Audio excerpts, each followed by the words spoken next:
আসসালামু আলাইকুম ওয়া রাহমাতুল্লাহি ওয়া বারাকাতুহু। এখন যেই বিষয় নিয়ে আলোচনা করব, আমাদের অন্তর শক্ত হয়ে গেছে কেন, এই বিষয় নিয়ে আজকে আলোচনা করব। আর আমার এই কথাগুলো ইনশাল্লাহ শুরু থেকে সবাইকে শোনার জন্য আমি হাত জোর করে আপনাদের কাছে অনুরোধ জানাচ্ছি, আপনারা মনোযোগ সহকারে শুনবেন। নামাজ না পড়তে পড়তে অন্তর শক্ত হয়ে গেছে, রোজা না রাখতে রাখতে অন্তর শক্ত হয়ে গেছে, ভালো কথা না বলতে বলতে অন্তর শক্ত হয়ে গেছে, হারাম খাইতে খাইতে অন্তর শক্ত হয়ে গেছে, মদ খাইতে খাইতে অন্তর শক্ত হয়ে গেছে, বিড়ি টানতে টানতে অন্তর শক্ত হয়ে গেছে, ইয়াবা ট্যাবলেট খাইতে খাইতে অন্তর শক্ত হয়ে গেছে। নামাজ না পড়তে পড়তে নামাজ না পড়তে পড়তে অন্তর কি খারাপ হয়ে গেছে। তাই এই অন্তরকে ধুলাই করার একমাত্র উপায় হলো আল্লাহর ভয়। যেই বান্দা বান্দি যদি আল্লাহকে ভয় করে তাহলে সে গুনার কাজ করতে পারবে না। তাই দেখেন, আমরা যখন নাটক দেখি, ছবি দেখি, বিভিন্ন ভিডিও দেখি, তখন আমাদের ঘন্টার সেই ঘন্টা সময় চলে যায় আল্লাহর আখিরাতের দিনের লাইনে আমরা বসতে পারি না, হাদিস পড়তে পারি না, কোরআন তেলাওয়াত করতে পারি না। অথচ আজকে আগের জমানায়, মানে আগের কাল, অনেক আগে দেখা যাইতো প্রত্যেক ঘরে ঘরে ফজরের নামাজের পর কোরআন তেলাওয়াত, কোরআন তেলাওয়াত। আর এখন কি করে, নামাজের পরেই ভেটকাইয়া ঘুমায়।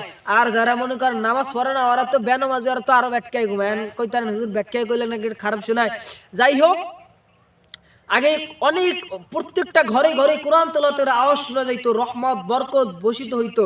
কিন্তু এখন কোরআন তেলাওয়াতও নাই, নামাজও নাই, রোজাও নাই, খায় লায় ঘুমায়, সবই ঘরের মধ্যে বেনামাজি। তাহলে কিভাবে বরকত আসবে? তাই অন্তরকে শক্ত করতে হবে। অন্তরকে কি শক্ত করতে হবে? কির মাধ্যমে? ইবাদতের মাধ্যমে অন্তরকে পরিষ্কার করতে হবে। তাই আমরা ইবাদত করব, আল্লাহকে দেখানোর জন্য ইবাদত করব, মানুষকে দেখানোর জন্য ইবাদত করব না। হে বান্দা বান্দি, তোমার অন্তর এত কেন শক্ত? তোমাদেরকে নামাজের কথা বলা হইলে তুমি নামাজ পড়তে চাও না, গান বাজনার কথা বলা হইলে তখন তোমার বন্ধু বান্ধবদের পিছে তুমি দৌড়াও, নামাজের কথা বলা হইলে তুমি আসতে চাও না, ভালো কথা বললে তুমি আসতে চাও না, ওয়াজের মাহফিলের কথা বললে তুমি আসতে চাও না। কেন? তোমার অন্তর এত শক্ত। অথচ তুমি নাচ গান দেখার সময় তুমি তখন ঘন্টার সময় নষ্ট করতে পারো।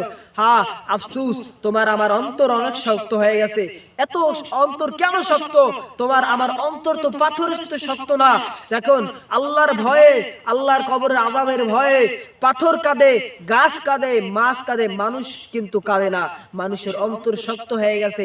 আগে মানুষ মারা যাইলেও মানুষ কান্নার রোল পড়ে যাইত, কান্না করতে করতে বেহুশ হয়ে যাইত। আর এখন মানুষ মারা যাইলে এখন আর কিছুই মনে করেন না। ওই মানুষ যে মারা গেল তার থেকে শিক্ষা গ্রহণ করতে হবে। কুল্লু নাফসিন যায়িকাতুল মাউত, মানুষ তো মরণশীল, মৃত্যুবরণ তো সবাইকে করতে হবে। হায় আফসোস, আমরা তা দেখেও আমরা শিক্ষা গ্রহণ করি না। আজকে অমুক মসজিদে এলান হয়েছে, অমুকে নাই, পরের দিন অমুক জায়গায় এলান হবে, অমুকে নাই। কিন্তু আফসোস আসে না যে আমিও তো এরকম একদিন চলে যাব, আমার নাম মাইকে ঘোষণা করবে, আমার জন্য সাদা কাপড় আনবে, আমার জন্য বাঁশ কাটবে, মানুষ দৌড়াদৌড়ি করবে, আমার জন্য আস্তে আস্তে কি করবে, এরকম বিদায়ের গোসল দেওয়ার ব্যবস্থা করবে।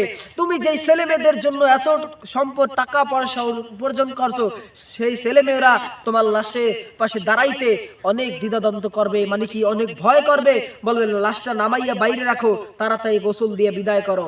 হায় আফসোস, আমরা গুনাহ করতে করতে অন্তরকে কালো দাগ বানায় লাইছে। এই অন্তরকে পরিষ্কার করার একমাত্র মেডিসিন হলো আল্লাহর ভয় এবং জিকির আজগার বেশি বেশি করা, গুনাহের কথা স্মরণ করে আল্লাহর কাছে তওবা করা।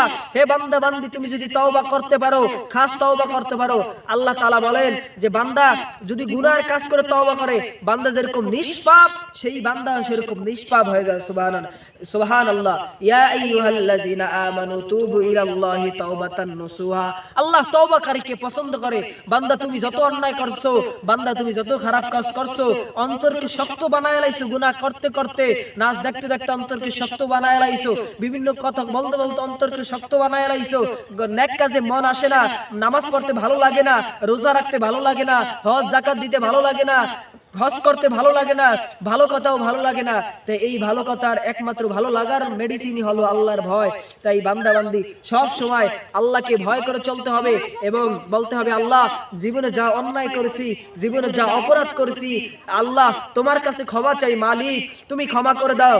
পৃথিবী না জানুক আমি তো জানি, আমি কি পাপ করেছি, হায় আমার পাপের করলি বিচার। বিচার বাঁচার আমার নাই উপায়, দয়াময় প্রভু মাফ করো আমায়, মাফ করো আমায়। কোন বান্দা বান্দি যদি তাহাজ্জুদের নামাজে যায় নামাজ বিছাইয়া, আল্লাহর কাছে যদি 2 ফোঁটা চোখের পানি সারিয়া যদি বান্দা কাঁদতে পারো, তোমার জীবনের সমস্ত গুনাহ আমার আল্লাহ মাফ করে দেবে। ও বান্দা বান্দি, চোখে এখনো পানি নাই, কান্না আসে না? অনেক ওয়াজের মাহফিলে মসজিদে যখন হুজুরে মোনাজাত ধরে, পাশে যখন কেউ কাঁদে তখন কয় ওই দাও ব্যাটকাইয়া, ওই কান্দে না, হুদেই ব্যাং করে।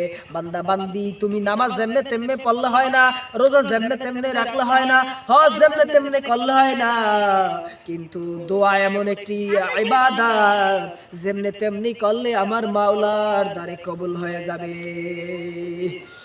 হে বান্দা বান্দি, অন্তরকে শক্ত করছো, এখন অন্তরকে নরম করো। গুনাহের কথা স্মরণ করে আল্লাহর কাছে কাঁদো যে আল্লাহ, কতদিন দুনিয়াতে বাঁচবো? এই দুনিয়া তো ক্ষণস্থায়ী জিন্দেগি, আখিরাত চিরস্থায়ী জিন্দেগি।